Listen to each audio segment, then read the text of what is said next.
The ocean was calm, eerily calm. The waters of the Caribbean shimmered in the sunlight above, masking the deadly tension that brewed beneath the surface. Inside the cramped, sweltering hull of the Soviet submarine, B-59, tempers flared and oxygen waned. At any moment, a decision could be made that would ignite the world in nuclear fire.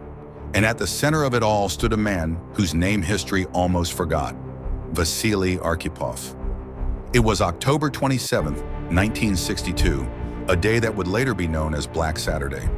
The world was teetering on the edge of nuclear war as the Cuban Missile Crisis reached its boiling point.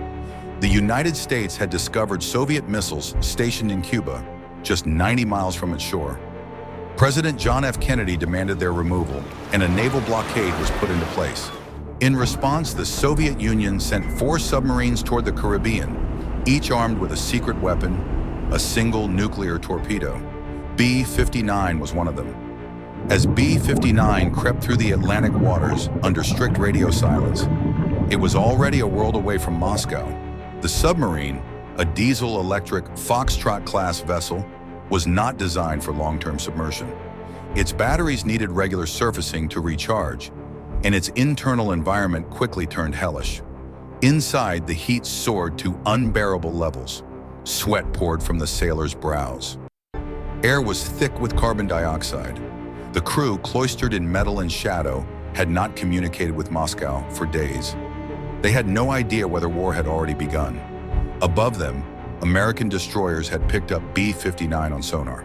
To compel it to surface, U.S. ships began dropping low-intensity depth charges, standard practice for signaling a submarine to rise without causing actual damage.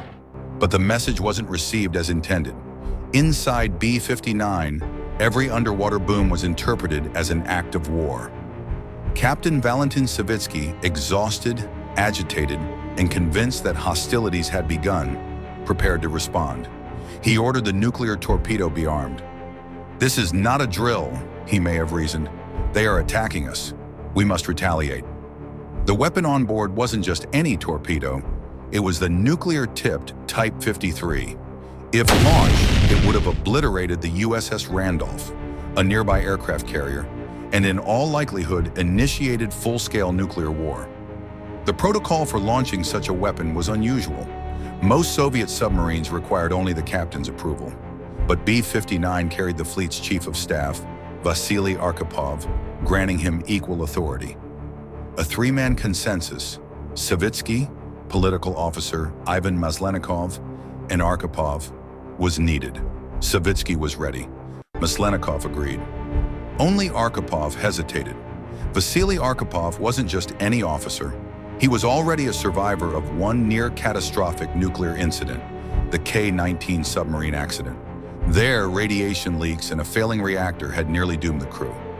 Arkhipov had led efforts that saved the ship, though many of his comrades died from exposure. He knew the cost of pushing too far.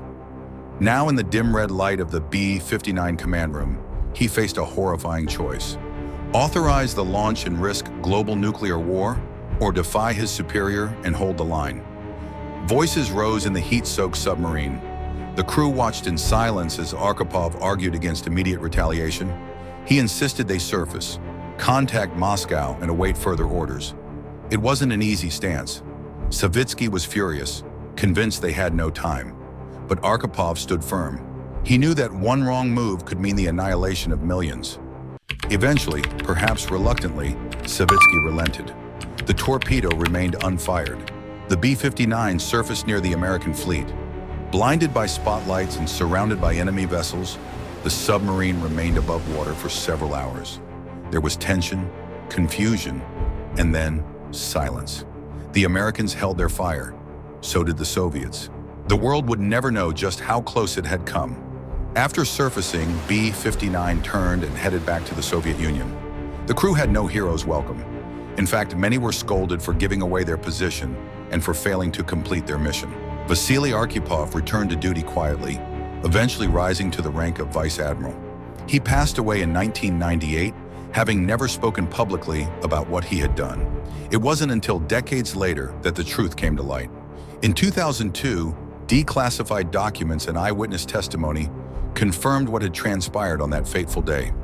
The decision of one man, unknown to most, had spared humanity from nuclear war.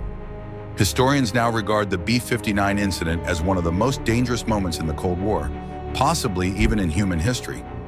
Former Defense Secretary William Perry remarked that Arkhipav's actions saved the world. In 2017, nearly 20 years after his death, Arkhipov was posthumously awarded the Future of Life Award. His family received the honor on his behalf, but for all the recognition, his story remains a quiet one, overshadowed by more public events of the era. Perhaps that's fitting. Vasili Arkhipov never sought fame.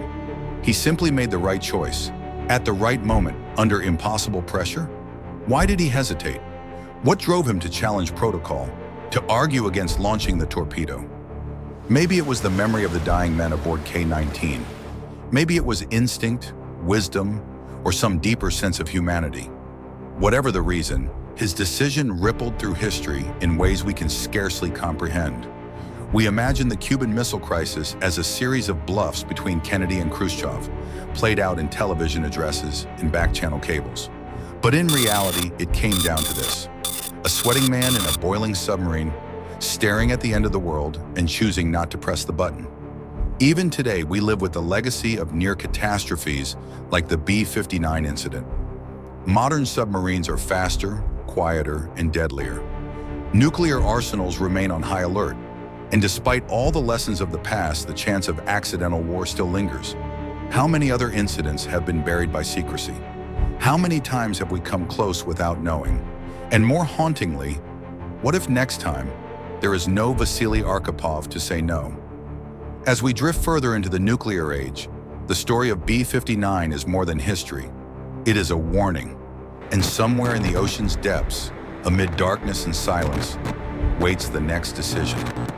Despite the silence that followed the B-59 incident, the Cold War persisted like a slow-burning fuse. Both the Soviet Union and the United States continued expanding their nuclear capabilities. Tensions would spike and settle like waves in a storm. Vietnam, Berlin, Afghanistan, and beyond. Yet for all the world's turmoil, one man's quiet defiance had altered the arc of history.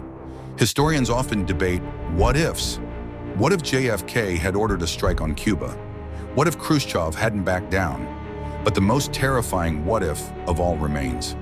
What if Vasili Arkhipov had nodded his head that day? Consider this.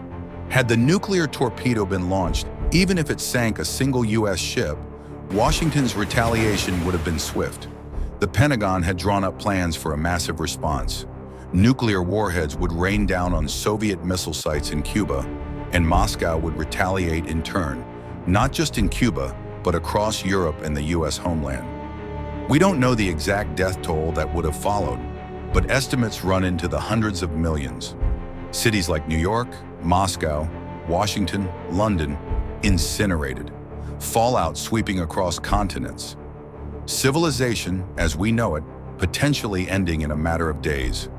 One finger on a button, one wrong move. That's all it would have taken. Captain Savitsky wasn't irrational. He was under extreme duress. Heat stroke, sleep deprivation, psychological pressure, and a complete information blackout. His decision, though horrifying in hindsight, was human. That's what makes Arkhipov stand so remarkable. In the belly of that submarine, amid chaos, he chose restraint. He didn't let panic take the wheel.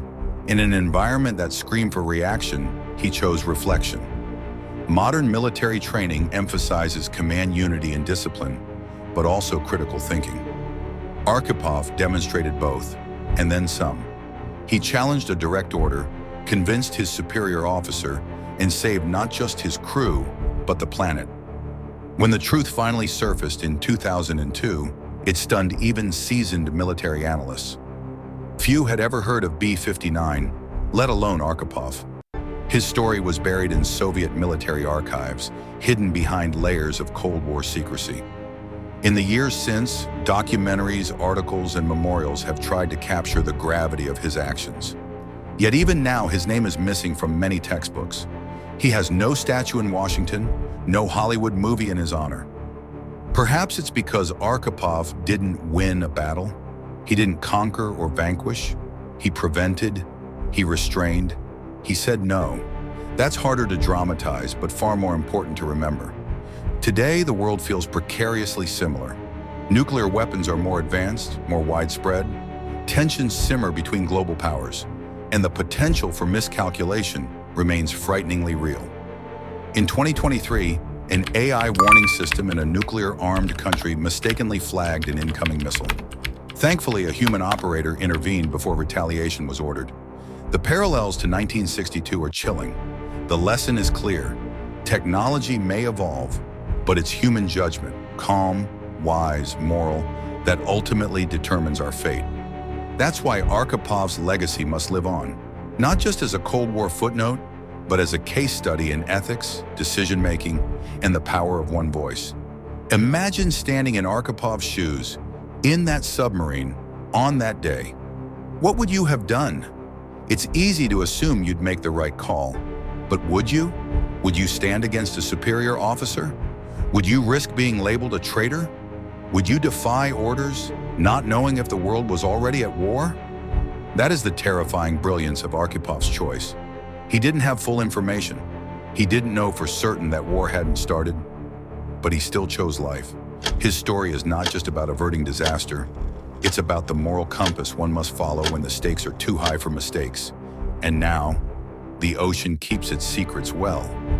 59 has long since rusted into the sea's embrace. Its crew are gone, or old men with memories few dare ask about. Vasili Arkhipov rests in a Moscow cemetery, a man the world nearly forgot. But perhaps as satellites hum above us and submarines glide in the deep, his ghost lingers in the minds of those who now hold the power to end civilization. Perhaps his story is whispered in war rooms, studied in naval academies, or shared between diplomats under their breath. One man stopped the end of the world, but the next time that moment comes, will there be another Arkhipov? If this touched your heart, don't forget to like, subscribe, and share. Someone else needs this too.